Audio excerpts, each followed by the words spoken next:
Hi, welcome to Biohacking with Brittany, a podcast focused on holistic health, nutrition, biohacking, and more. I'm your host, Brittany Ford, registered holistic nutritionist and self-proclaimed biohacker.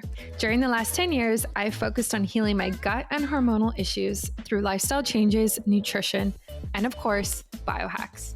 And now I teach others to do the same. I'm so excited you're joining me today, so let's dive right in. Welcome to another episode of Biohacking with Brittany. I am super excited that you are joining me today. We are actually recording the video for this as well. As somebody who has a YouTube channel and does not use it nearly enough, I am trying to now post the video versions of this up there as well. So for anyone listening who is also on YouTube, you can definitely subscribe and watch us as we record this. And today is really cool. We are going to dive into light and light therapy and also light diet and blue blockers and everything like that. As any biohacker listener knows, like, this market has become so saturated in the last couple of years. So I'm very excited to actually be talking about it because I don't even think I've done an episode on this yet, but I've been using blue blocking glasses for 3 years or so, like quite a significant time now. And we have an expert joining us. So welcome to the show, Roudy Nassif. You are an expert. You have your own blue blocking glasses line called Viva Rays, which I have with me. You can see right here. Of course, like wearing these right now, I'm not going to wear the full red ones just because it's daytime. But yeah, welcome to the show. Yeah, thanks, Brittany. I'm so enthused to be here today. Yeah. So this is how I typically like to start. Like, tell us about you and your health journey and kind of how you got to this point of developing your blue blocking glasses company. Yeah, totally. My story with light actually began since I was a kid. Being diagnosed with ADHD, I suffered from headaches, agitation, and inability to focus. And growing up, I really struggled through my engineering school, staying up very late, feeling wired and stimulated, Mhm. only to lack the energy, motivation, and focus the following day. Now, eventually, day after day, this led me to deep depression, brain fog, and chronic fatigue. And it was very destructive to my professional life and my connection with my loved ones. So I was really desperate to find a solution. However, as I went from one holistic doctor to another, I felt very tired and overwhelmed with the different health opinions about what I should do. And I tried so many different diets, and I took so many different supplements. And at the time, I still do, I was meditating and exercising, but nothing was working for me. And miraculously, one specific event changed all of this. I spent several weeks on a farm, being exposed only to natural light during the day and fire and candlelight during the evening. Wow. And within a matter of days, I started sleeping peacefully through the night to then wake up before the sunrise for the first time in my life, literally, feeling rested, refreshed, and Wow. energized. I literally went from feeling foggy headed, uh, fatigued, and depressed to feeling alive, focused, and motivated. Now, how did that magic happen? I mean, I didn't change my diet, I didn't take Mhm. supplements, and I didn't change the way I was exercising and meditating. It blew my mind. Every night, I was contemplating whether it was my light environment that magically transformed my health in as short as 3 days, literally. And my quest for answers led me to study and investigate more the latest discoveries in the field of circadian rhythm and the harmful effects of artificial lights on humans.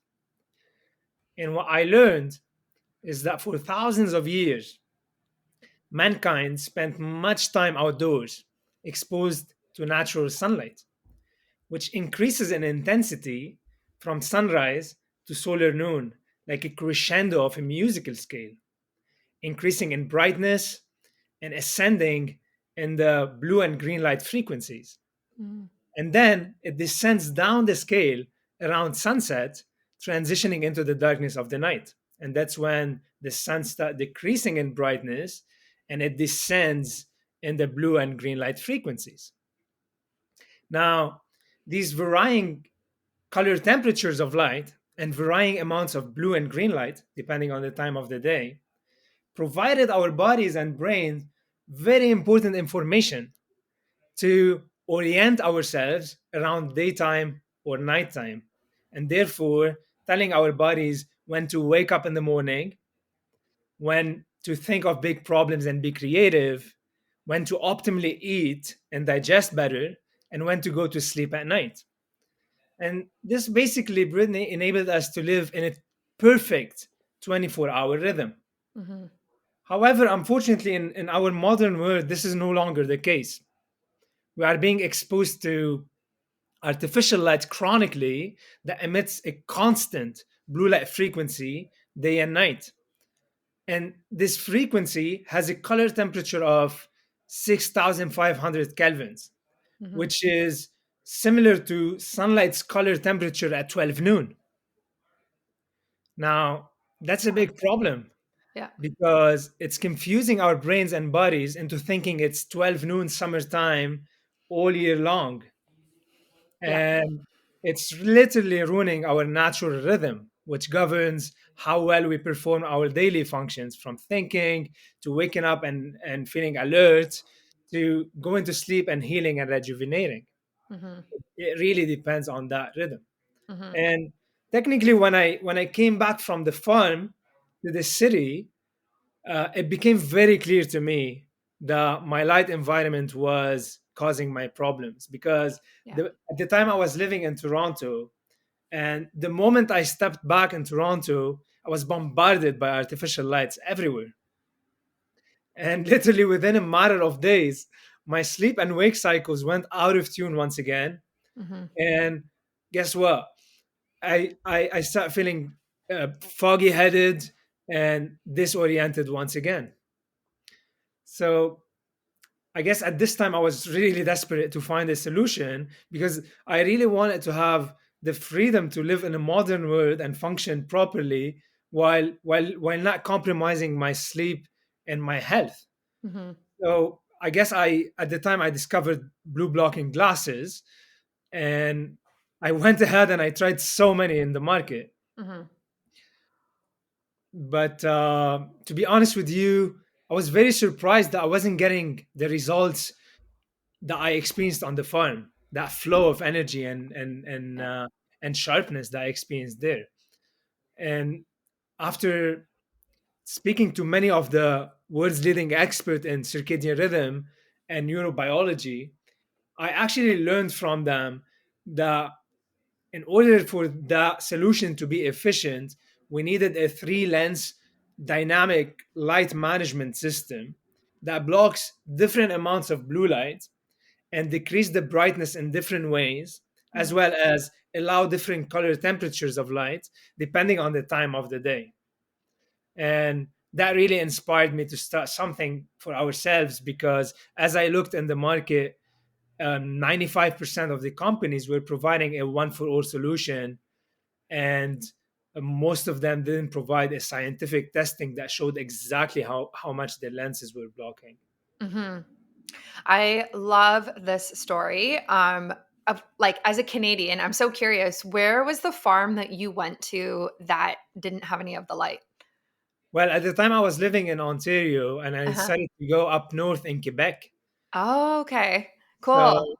yeah, I lived on a beautiful farm for six Yeah. weeks and I was actually camping for Yeah. 6 weeks. And that triggered the transformation. I mean, before then, I was Mhm. already studying about circadian rhythm and light Yeah. and whatnot. However, it was only intellectual. And it Mhm. wasn't until I went to the farm and I Mhm. actually lived it Mhm. that it transformed from something that I'm thinking about to something that I was actually Mhm. experiencing that Mhm. literally lifted my frequency to a whole new level. Yeah. So I think you've said a lot there, like, so I camp, and I like not for 6 weeks, but I'll go for like a weekend in the summers, and we like to camp off grid. And one of the best parts about it is the lack of light. And literally, it's like I get up like in my tent, I see the bright light, it comes in, could be like 5 in the morning, doesn't matter, like super long days in August. And then at night, it's literally by the fire. And there's something so like calming and stress free about it. And I don't need blue blockers. I don't take any of them with me, because why would you need them? You're not exposed to it, So it's such a beautiful way. And I love that that was like part of your origin story, because like that's how humans were living at one point. We were living by candlelight and fire only. And it was, yeah, obviously such a different time. But yeah, I am obsessed with blue light and blocking blue light at the right times, and because it's so important to your health. And like, we have these lights in our apartment that go red at night, and so they don't emit any blue light. I Nice. have blue blocking glasses. I make my phone red. I make my computer red. It's like I'm very very anal about it, and I don't know how much research behind this, but I've been told that if you have lighter color eyes, it actually means that your eyes are more sensitive to blue light. And I totally find that I have blue eyes, and I'm just so sensitive. Do you find that? Is there research behind that, or is that just like a myth? Well, I do think it's because of the melanin level in the eye. Mm, You are designed to absorb more light through your eyes yeah. with your lighter eyes color. So, with that being said, you could be more sensitive to light. Hmm. But that what I found is people get habituated to this artificial light at night, so much so that their rods, the parts of the eye that are Hmm. designed to function at night, become very dysfunctional and they stop Mm, working mm, because they've been chronically exposing themselves yeah. to artificial light at times when they are supposed to be in darkness, and that's when the rods actually work. So, with that being said, what I also find that when people start wearing blue blocking glasses, high quality glasses that are actually creating this impression of darkness, after some days, their nighttime vision becomes much better because those rods Interesting. start being activated. And at this point, they become much more intuitive rather than sensitive, I would say. You become Mm, much more intuitive to when you are supposed to get that light and when you're not supposed to get that light. So, for instance, when I go camping, I could go in the forest and walk in complete darkness and I could navigate my way amazingly. And I nice. see people with massive flashlights, blue ones, that are very disturbing. And when I have conversations with them, I actually discovered that at one time I was like them because I wasn't able to navigate my way through the dark. And Hmm. the reason so is because my rods weren't functioning. Hmm. But I will attribute that as well into you being really intuitive with the light and Hmm. dark cycles Hmm. and your eyes sensing what they need. Yeah. Honestly, like if I see any blue light after, like if I go to bed at like 9:30, 10, and if I see blue light after 8 p.m., maybe 8:30, like it's very disruptive. Like I have to keep my blue blockers on the whole time. Um, if someone like turns on a bright light in the house, or like my glasses come off and I like look at the TV, like I'm just so sensitive. And even like waking up during the middle of the night, like if I wake up and I see bright light, like it makes it harder for me to fall back asleep. And I think a lot of people deal with that. Like a lot of people deal with significant sleep disruption from light that they are exposed to. Totally. I mean, it totally makes sense. And when it comes to thinking of plants and animals, we Hmm. seem to have a basic understanding of how light affects them. Yeah. Plants, for instance, have light sensors that enable them to anticipate the sun's position in the sky so they can turn their leaves in the right direction at every Hmm. moment throughout the Hmm. day and harness the solar energy. but they also drop their leaves down at night when the sun is absent. And this enabled them to maximize their energy intake and energy efficiency. And just like plants, as humans, we have light sensors in our eyes called melanopsin ganglion cells. And those light sensors are designed to enable us to anticipate the sun's position in the sky throughout the whole year so we can know the time of the day and the time of the season. And Mm-hmm. this literally creates massive physiological changes in our bodies depending on the time of the day and depending on the time of the year. Mm-hmm. And those melanopsin ganglion cells are most sensitive to blue and green light. And when they pick those frequencies of colors, they send a signal to the central clock in the brain, which is where our internal clock sits. Mm-hmm. And it lets this clock know that it's daytime. And therefore, this clock sends signal to the millions of cellular clocks in our bodies, letting them know what to do. It's how we are designed to optimize our wakefulness hours when we see Mm-hmm. this light in the morning. Okay.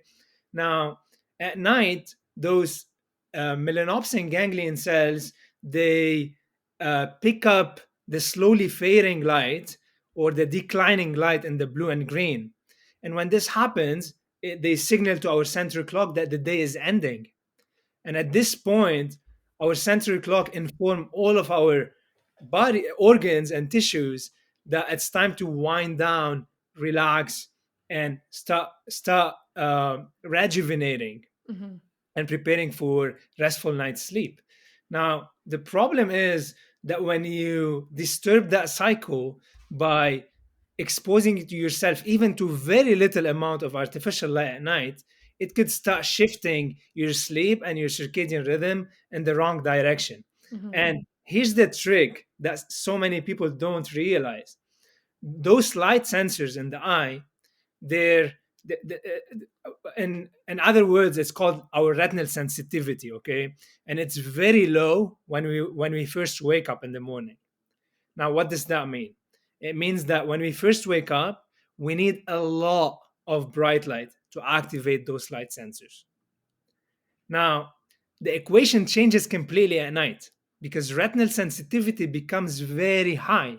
So Mm-hmm. much so that very little amount of artificial light at night could trigger those light sensors in the wrong direction. And this is exactly why it's very, very important to Mm-hmm. block that light and to enable your brain and body to understand the exact time of the day.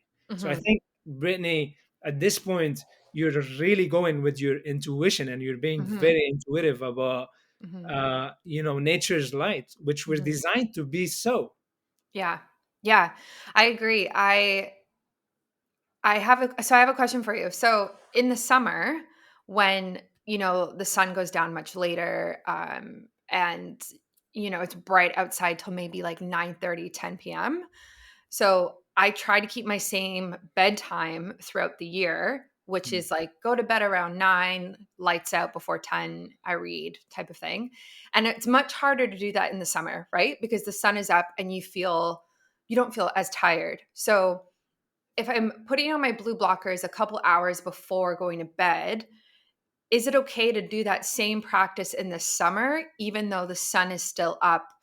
Right? Like, so in the summer, if I put on my blue blockers at 8 p.m. or like 7:30 p.m., it feels different than in the Yeah. winter when it's pitch black outside and I'm like already tired. Do you know what I mean? So like, when should I just shift my whole sleep schedule in the summer? I don't know. I just like I don't know if there's an answer for that, but yeah. Yeah, totally. I think that's a great question, actually.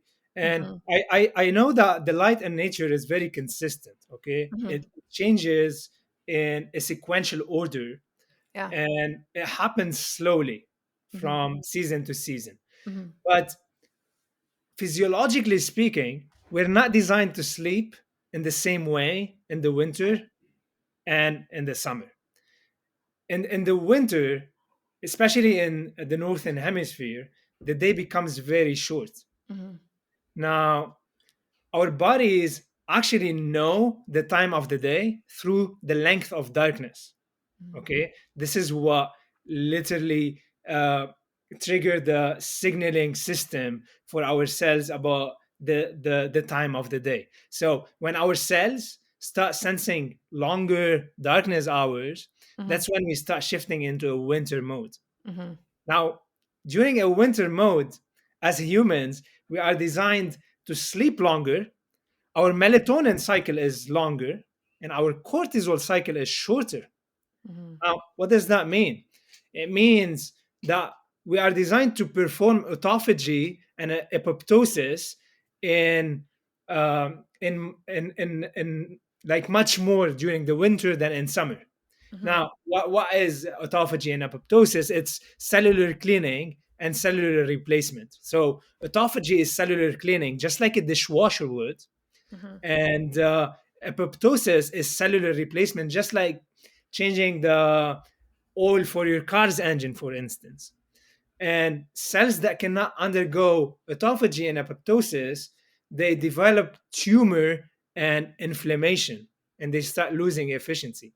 So, like those two processes are very important processes within every cell, and they Mhm. happen every night in complete darkness while we are sleeping.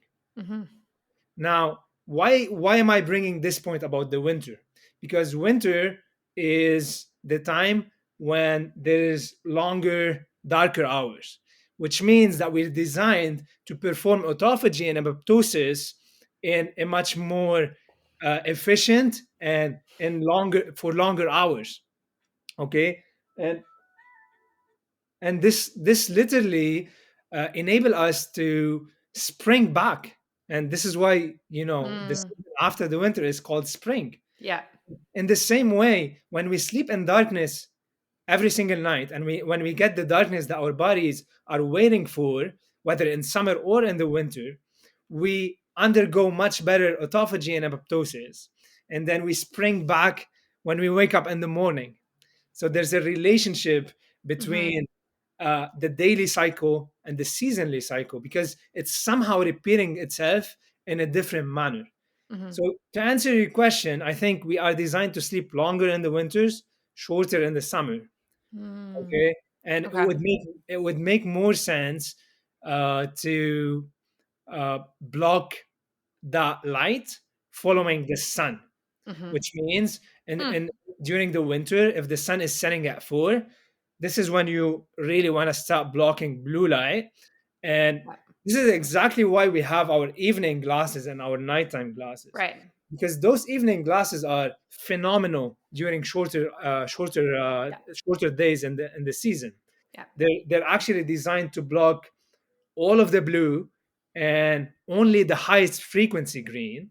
So they're engineered to mimic the color temperature of the bonfire or the twilight. And um, the reason why is, let me ask you a question. How do you usually feel when you're around a bonfire? Oh, amazing. So good. Right. And so happy and like calm. Yeah. You feel happy, you feel calm, relaxed. Mhm. Yeah, Mhm. think about it. By the beginning of the bonfire, you're happy, you're calm, you're relaxed, yet you have enough energy to dance, cook, and socialize with your friends. Yeah. Correct? Totally. And these evening glasses have been engineered to mimic the same color temperature of the beginning of the bonfire, so that Mhm. you could still run your evening activities in the winter, in the fall, and in the spring without feeling too sleepy. Mhm. Now, we also designed these nighttime glasses, which we usually tell people to wear them 1 to 2 hours before bed. And those, you could think of those as the end of the bonfire, when the wood turns into amber coil, Mhm. right? By this time, you're probably feeling very cozy and ready for bed. Yeah. And those glasses mimic that effect because they block 100% of the blue, 100% of the green, and they decrease the brightness by 20 times, giving the brain the complete impression that it's dark outside, and totally optimizing growth hormone and Yeah. melatonin so that you can wake up in the morning springing back into life. Have you searched for coffee substitutes before? Something that tastes just as earthy but without the caffeine? I know I definitely have. With the current state of things and working from home and just stress in general, I'm always interested in ways to reduce my stress and support my adrenal glands. This also includes being aware of how much coffee I'm having because I can definitely have too much coffee in the morning and be too hyped up from all the caffeine. But luckily, we can use ingredients like adaptogens, mushrooms, and minerals to enhance our mental focus and provide natural energy and vitality without the stimulating effects. This includes ingredients like lion's mane, cordyceps, reishi, gotu kola, and ashwagandha, which are designed to support our adrenal glands, the glands that release our stress hormone, cortisol. They're also designed to reduce stress without any stimulating effect, and you can use them throughout the day. Oasis Adaptogens has a new coffee substitute powder out called Not Coffee, which does exactly this. They also have a supplement called Oasis Balance that is an adaptogen blend.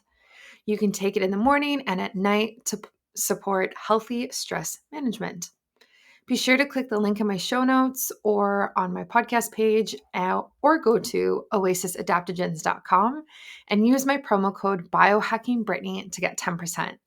That's oasisadaptogens.com and my promo code is biohackingbrittany to get 10% off today. Yeah, I love that. And that's so interesting what you said about like seasonally sleeping and watching your light because I've tried to kind of maintain the same sleep schedule in the summer, and it's just so difficult. It is. So I kind of like this idea of sleeping more in the winter and making it more of a priority, and then just kind of going with the flow of light that you're exposed to based on where you're living. I think that's very intuitive and it makes a lot of sense. And for those watching on YouTube, we're just like holding the glasses and showing them right now. I have the same pair, and they're actually really cool because these are the first ones I've seen that are magnetic. I'm assuming it's magnets, Yeah. where they start with the base, which is the daytime, and then the evening one you just like put right on top, like you were talking about, and then the very red ones, which is what I wear if I watch Netflix at night. Totally. So, um, so these like the base pair ones, like even looking through them now, like I can see it's more yellow. So are these designed to be worn like when you wake up and for the whole day while you're at work on your computer, or like when would you ideally want to wear these ones? okay, yeah, that's a great question. And to answer this, let's come back to the idea of retinal sensitivity, Hmm. because this will really set the tone of understanding circadian rhythm and how we can optimize our wakefulness and sleep and sleeping hours. Hmm. Again, our retinal sensitivity when we first wake up is very, very low, which means our eyes and those light sensors, melanopsin, are waiting for a lot of bright lights to get activated and to activate all of the biological processes that we need in order to feel awake, productive, and creative in the morning. Now, what does that mean? It means that when we first wake up, we don't really need to worry much about blocking light. Okay. Hmm. We want to get that light ideally from sunlight. This is what we want to get. But Hmm. if we happen to wake up before the sunrise, we don't want to worry much about artificial light because, again, our retinal sensitivity is very low and we are waiting to collect those photons. Right. Okay. Right. Now, within 4 hours from the time when we wake up, this is the time when we actually are designed to collect photons, okay, and to sum up those photons of light so that we can set our circadian rhythm. And I don't know if you know, Brittany, but after 4 hours or a little bit less, maybe 3 hours, we go into a circadian dead zone, which means that no matter how much bright light we see, we're not going to be able to set our circadian rhythm anymore. Hmm. Okay. So, with that being said, let's maximize light for the first 3 hours, ideally from sunlight, and let's not worry about artificial light. And after 3 hours, if we happen to work in indoors environment where there's a lot of artificial lighting and in front of digital devices, we want to wear those Viva Rays daytime glasses. Now, those Viva Rays daytime glasses are very, very different than any other blue blocking glasses in the market. And I'm going to explain why. There are two main fundamental reasons for that. I'm going to start with the clear blue blocking glasses, where I guess those are the most famous one. Yeah. And there's a lot of marketing gimmick around those. Now, I don't know if you tried them, Brittany, but I tried them myself. Yeah, I've had a few companies send me some pairs and they don't do anything. Okay. So when I arrived back from the farm and I was really desperate to find a solution, the first thing I stumbled upon were the clear blue light blocking glasses, Mhm. and I instantly bought a pair. And after trying it for several weeks, I didn't experience any benefits. And to be honest with you, I was laughing at myself later because I have a background in engineering and I understand light very well. So technically, with clear blue blocking glasses, if you ever played with coloring, if you Mhm. look into a color wheel, you'll notice that the opposite of the color blue is orange. Mhm. Okay. And as a kid, I was fascinated with coloring. I always played with colors, and I still remember that, and I still do actually. But if you mix up the color blue and orange, they'll cancel each other out. Mhm. This means that in order to completely block blue, your lenses need to somehow be orange. Mhm. Okay. And this also doesn't mean that all orange glasses do the same job at doing this.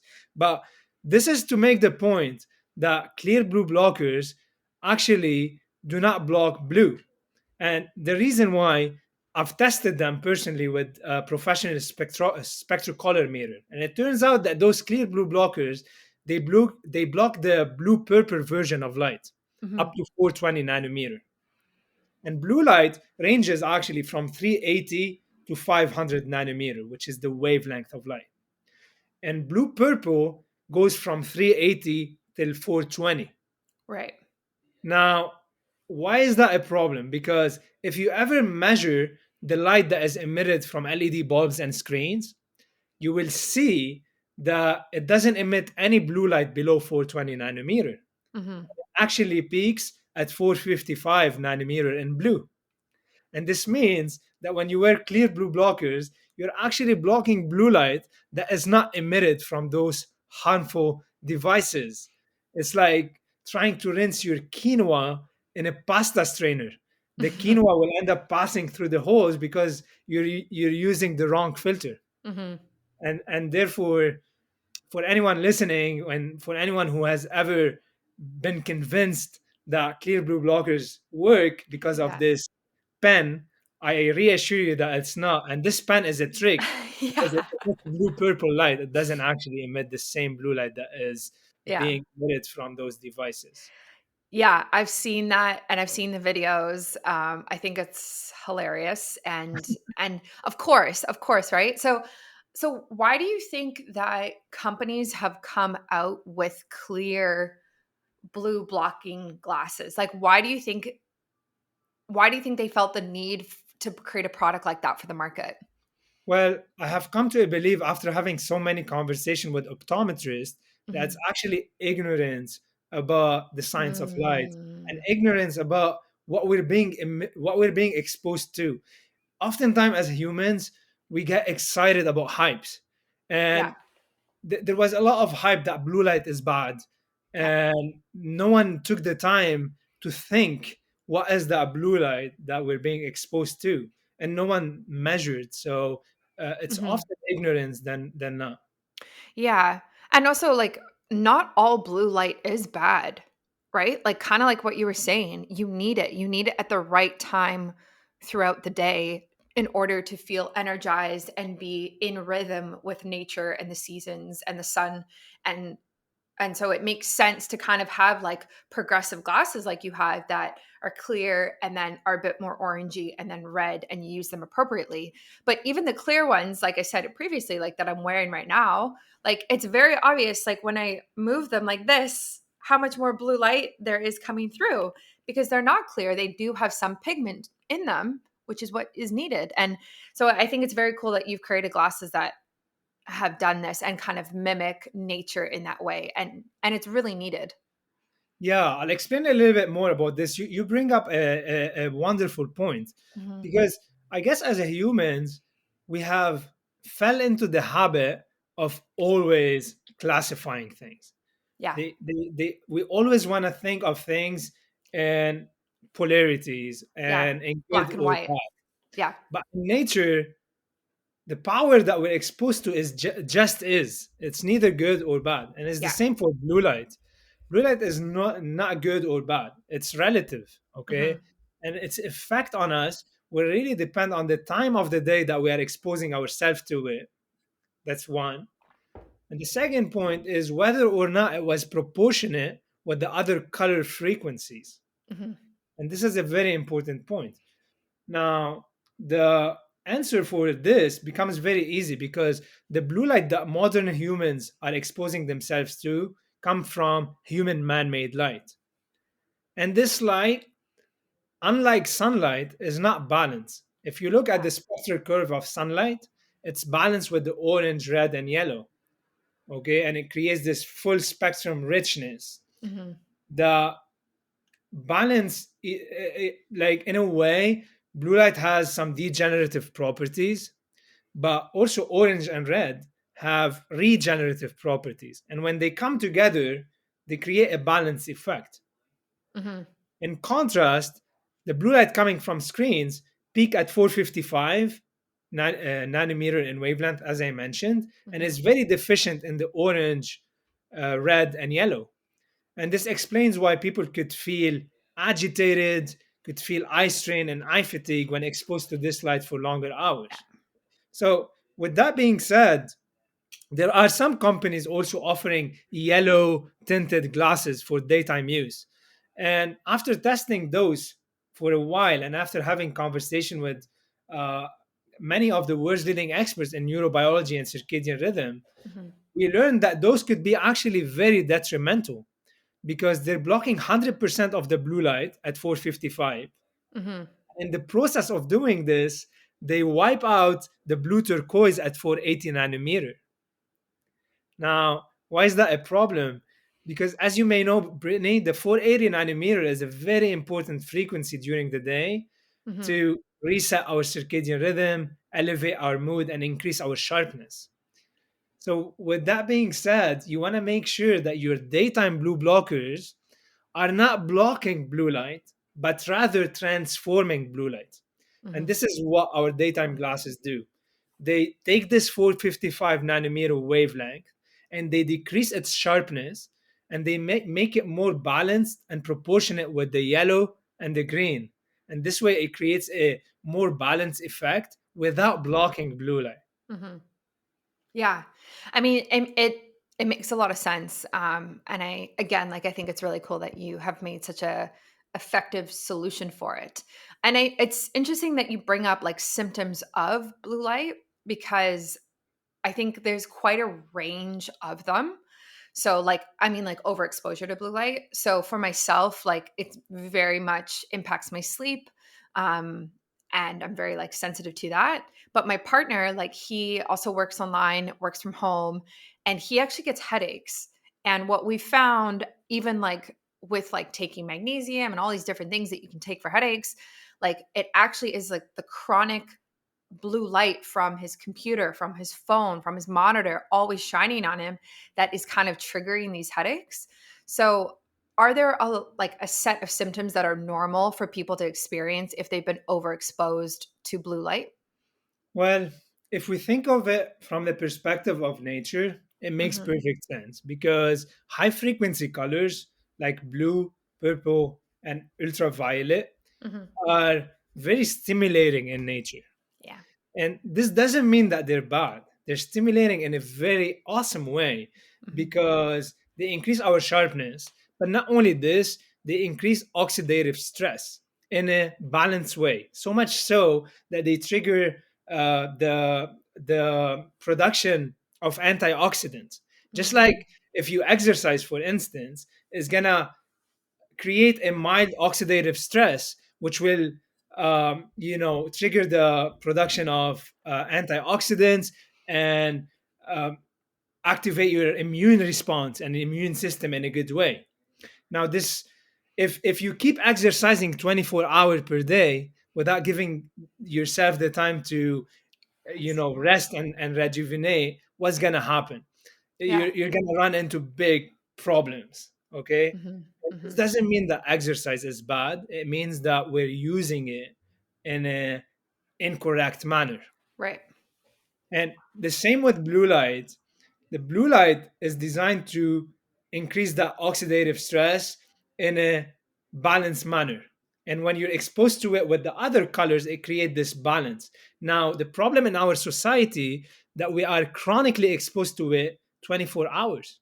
Hmm. 24/7, and this is creating a massive oxidative stress and creating degeneration in our cells, which people start experiencing it in so many different ways, whether it's eye strain, headaches, eye fatigue, dehydration, and there's a whole ton of other things that blue light can cause. I mean, a scientist from Germany called Fritz Hollweg, uh, back in the 1970s, he published some studies showing that the stress hormone cortisol was significantly higher when sitting under artificial blue light. And this makes perfect sense. But when I first did my test, it was around 10 microgram per deciliter at night. Hmm. And basically at night, your cortisol level should be around 1 microgram per deciliter max. Hmm. And it turns out that this is very common. 90% of our clients who take the test show their cortisol peaking at night. And as a result, this takes a toll on their morning cortisol because Yeah. they sleep terribly and they're secreting cortisol at the wrong time of the day when they're actually supposed to be secreting melatonin and Hmm. growth hormones, Hmm. those hormones that are designed to improve their sleep and enable them to rejuvenate and repair at night. Now, the equation is reversed for most people in our modern world. They Hmm. are secreting a lot of cortisol at night and they wake up feeling exhausted and tired. Now, why? Hmm. Because they're lacking the healthy cortisol pulse in the morning, which activates our body into wakefulness. Hmm. And therefore, they go and they start drinking coffee and they reach out to stimulants and eventually they burn out. I'd love to quickly interrupt this podcast to ask you, do you know your biological age? Do you know your current hormone, vitamin, and mineral levels? Honestly, it's hard to know what's going on internally without getting tested. And traditionally, you'd have to go through your doctor or your healthcare provider to order these tests, go into a lab, and it would be a whole ordeal. And it would, it would take a while as well. For me personally, this has always been a hurdle for understanding what is actually going on and how to optimize my biomarkers and even know my biological age in the first place. Thankfully, though, we can order a at-home test from Inside Tracker that lets us do this. It tests for your biological age, your hormone, mineral, and vitamin levels. This is a very, very comprehensive test that lets you get a ton of data from a single kit without having to go to a doctor or go to a lab or really leave your house. If you're looking for the ultimate blood test, try Inside Tracker, which includes testing 43 different biomarkers and the option to test your inner age and your DNA. You can use my discount code BiohackingBrittany for 25% off all of their products, and you can go through there through the link in my show notes or my website and get tested today. I've done that. uh, Guilty as charged. Yeah, I it makes a lot of sense when you kind of take a step back and look at it like that. It's not necessarily the blue light that you're exposed to that is triggering the symptoms. It's the lack of proper light throughout the different times of the day, right? And how that kind of impacts sleep and lack of sleep and what that impacts and the cortisol curve, right? So it's very holistic in nature, and I definitely agree with that. And I know you talk a lot about like light diet, right? So, people started like people use the word like junk light now, kind of like junk food, junk light. And then now it's kind of transitioned to light diet versus a regular diet. Obviously, that's based off of like your nutrition and your food. So, for people listening who kind of are starting to hear these terms of junk light and light diet, can you describe what they mean and how we can kind of just be aware of it going throughout our lives?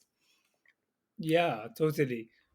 I also want to invite the listeners to download our free guide. It's called Light, the Key to Mastering Your Sleep and Energy. And it's a beautiful guide that has all the tools, tips, and strategies that you need in order to literally elevate your light environment to a whole new level in as short as 3 days so you can fully master your sleep, have more energy and focus, and become more productive.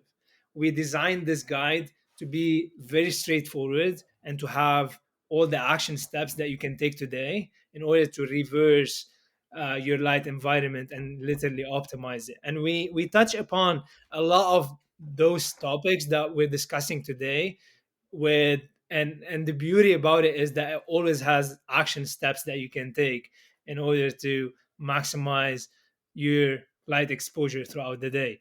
Now you ask a beautiful question there about light nutrition, and in my words, light nutrition is at least as important as food nutrition.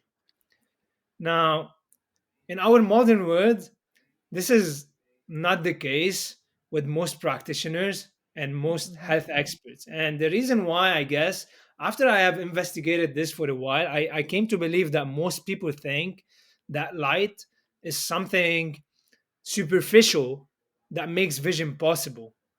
However, Mm. it's much more profound, powerful, and influential than this. Mhm. And when I talk about light, I always like to refer back to the genius Albert Einstein, who taught us a lot about the mysteries of light. However, up until now, we're just starting to integrate what Einstein taught us. And through his law of relativity, E equal mc2, E being light, m being mass, and c velocity, Einstein taught us that light and matter are exactly the same things. And when light slows down, Mhm. it creates things of mass. Okay, think about it. Mhm. E equal mc2. Light slowing down, it creates things of mass. And this means that everything around you at this moment, Brittany, including you and me and the planet, was once light and Mhm. is profoundly influenced by light. And biologically speaking, it means that when light enters the cornea in the eye, it slows down. And through this light that is entering our body, we are being recreated and regenerated with new life every single day. Mhm. And this is not philosophy, this is quantum physics. Mhm. I personally didn't know that. And for 25 years, as I was suffering from brain fog and chronic fatigue, and as I kept going from one holistic doctor to another, everyone was so focused on my food diet and my supplements, Yeah. and no one ever asked me about my light diet. And one day I was home listening to a podcast by Dr. Jack Cruz, one of my mentors, and he's a neurosurgeon in the States. And up until this point, he was the first guy I ever heard talking about the power of light. Mhm. He was explaining how light affects our mental health, digestion, and sleep. And he said something that stuck with me. He said, the right type of light at the right time of the day can create healing and wonders. However, the wrong type of light at the wrong time of the day will create illness, anxiety, depression, and overweight issues. Yeah. And at the time, I was intrigued and borderline in disbelief. Yeah. However, I felt so keen to investigate more. Mhm. I remember asking myself, Well, how is it that light can affect us so deeply? I mean, for me, light was something that I switch on and off. That's it. Yeah. And this question led me to learn more about the mitochondria, the power engine in our bodies that burn the food that we eat and produce our energy in the form of adenosine triphosphate or ATP. And we can think of ATP as the currency of our body, okay? And when it splits open, it creates the dollars or the energy units that our body need for optimal functioning.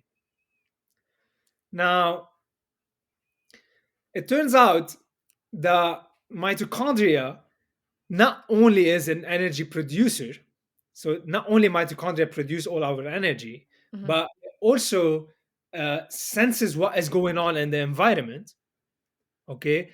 And it mediates communication between the environment and the cell, all right? And the most important information that is being transmitted from our environment to our cells is light.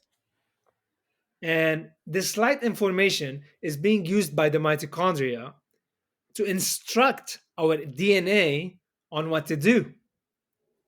And this means that through this light information, we can reverse disease and alter our genetic expression because as the mitochondria instruct our DNA, it changes the proteins that are coded by this DNA, which affects the health and the functioning of our organs without changing the code itself. Hmm. Now, let's step back a little bit and think about it. Mitochondria, for billions of years, has evolved under full spectrum sunlight during the day, which optimize its ability to generate energy, and they are designed to repair themselves at night in complete darkness. Okay.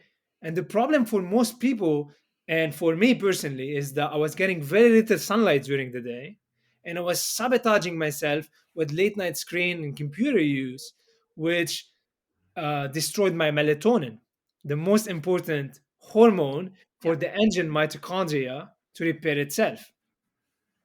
Okay, so let's think of this engine as how an engine of the car would function. Hmm. If we think of an engine of a car, it requires fuel, oxygen, and a spark to create an internal combustion and burn that fuel and generate energy, correct? Hmm. Now, mitochondria also require fuel in the form of food, oxygen as we breathe, and a spark in the form of light to ignite that process of metabolism. And if the ignition system of the car is not functioning properly, food and high quality vitamins and foods will not be able to run this car. And similarly, in our mitochondria, if we are eating great quality food, but we're not exposing ourselves to full spectrum sunlight during the day and a lot of darkness at night, it will cause the engine to be broken. Hmm. And if the engine is broken, it doesn't matter how well we're eating, we're not going to process that food well. Hmm. Yeah, I love how you explained that, and I think that's a great example of kind of looking at it through a very practical way and something that's easy for everybody to understand. Um, Yeah, and it's important, right? It's for everything that we've touched upon today, all the symptoms that you can deal with, how it impacts your mitochondrial functioning, all of it. Like it's light is too important to just be overlooked and not get enough sunlight during the day and then be blasted by blue light at night from your phone, from your computer, whatever, like exactly like you were saying. Um so yeah, in terms of people wanting to try Viva Rays or get in contact with you or get your guide, which I will definitely put the link in the show notes for, how can they find you and how can they connect from you from here? Yeah, definitely. So, for anyone who's wanting to download the guide, you can simply go on www.vivarays.com, VIVARAYS.com, Mhm. and you can download your free guide. And I know that we've covered a lot today, and there's a Mhm. lot more to cover. And as a humans, we learn with repetition and with application. So what I invite the audience is to grab this free guide and to read it again and again and again until you find yourself that you're applying what you're studying. Because let's face it, Brittany, so many people today are obsessed with studying and with consuming a lot of books, but how many people are actually altering their results? Mhm. Very few people. And Mhm. the reason why is because we are continuously exposed to superior knowledge, yet we find ourselves going and experiencing inferior results. And this is because our conscious mind understands, but we're not implanting those ideas into our subconscious mind, which Mhm. literally is the thing that control our results. And with that being said, I invite everyone to keep reading that guide until you find yourself in application and an experience of what you're studying. Yes. You could also find our glasses on our website, Mhm. Clip and Go Technology. And feel free to follow us on Instagram and Facebook, where we share a lot of our educational material and we break it down into digestible chunks so people could relate to the material and be able to apply it on a daily basis. Yeah. Yeah, you really do. You do in your posts. I will put all of that in the show notes for everybody so they can find you easily. And everybody, seriously, download that guide. It's beautiful and explains things so well. Thank you for coming on. And this was great. I learned a lot, and I hope a lot of people look at your Viva Rays because I love them and I'm wearing them, and check out your guide as well.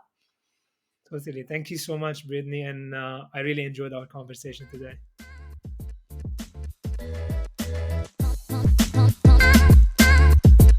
Thank you so much for tuning in today.